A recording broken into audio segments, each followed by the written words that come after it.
Welcome back to another video. In today's video, we are going to be making a 32-inch bat. This is the first 32-inch bat I have ever made. I usually just make either fungos, youth bats, or 33-inch bats.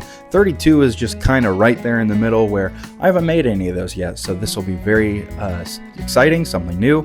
So stick around so you don't miss it. The first thing we're going to do is find center on both ends of this billet. It's super easy with that little tool, and then we're going to get it mounted up on the lathe. And once it's mounted up on the lathe, we're going to go ahead and turn it so that it's just all even across, because it is a little wobbly when you first start.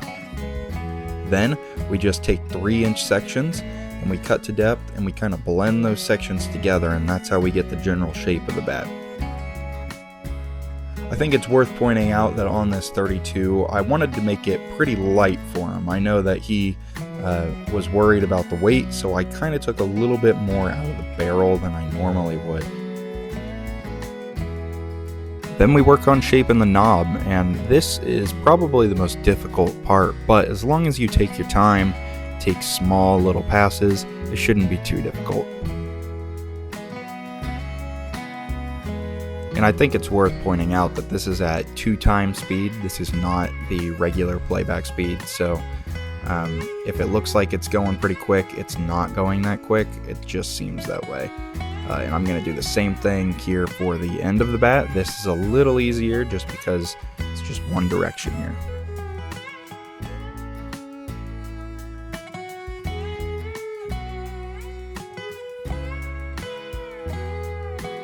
Then we get to sanding. I did sand with the lathe on at first, but it's good to go back and sand with the grain. That way you don't have any sanding grooves in there that are going opposite of the grain when you put paint on. Speaking of paint, we're going to put some lavender paint on this. We've done a lavender bat in the past. It was a fungo bat that we made, but I think it turned out so cool. We're going to do it again. So this one is the exact same color and the exact same color of logo on there, but on a baseball bat instead of that fungo bat.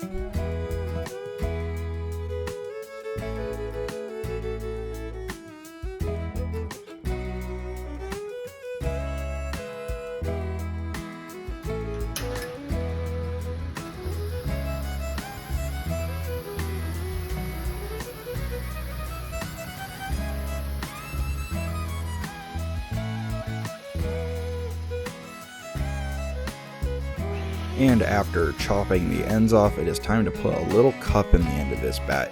Now, if you have watched any of my videos before, you'll know that this is probably not the optimal setup. You should probably use a drill press instead of a router, but this router jig gets the job done. And after chopping off the ends and putting the decals on there, she is looking really nice. So this lavender bat just turned out super cool.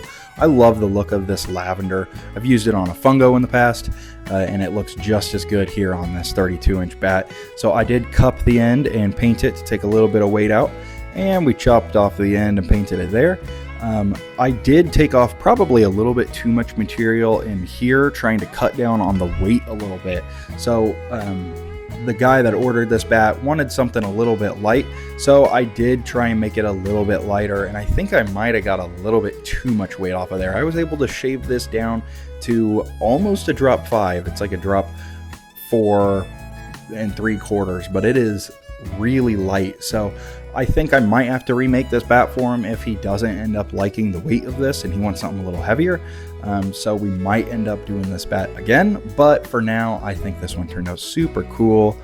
Really love the way it turned out. That orange logo on there looks really sick. I think it just complements that lavender really well, and I think this bat turned out really cool. So if you enjoyed this video, consider leaving a like. If you want to check out some of my other videos, consider subscribing and let me know in the comments what you think of this lavender bat. So we'll catch you in the next one.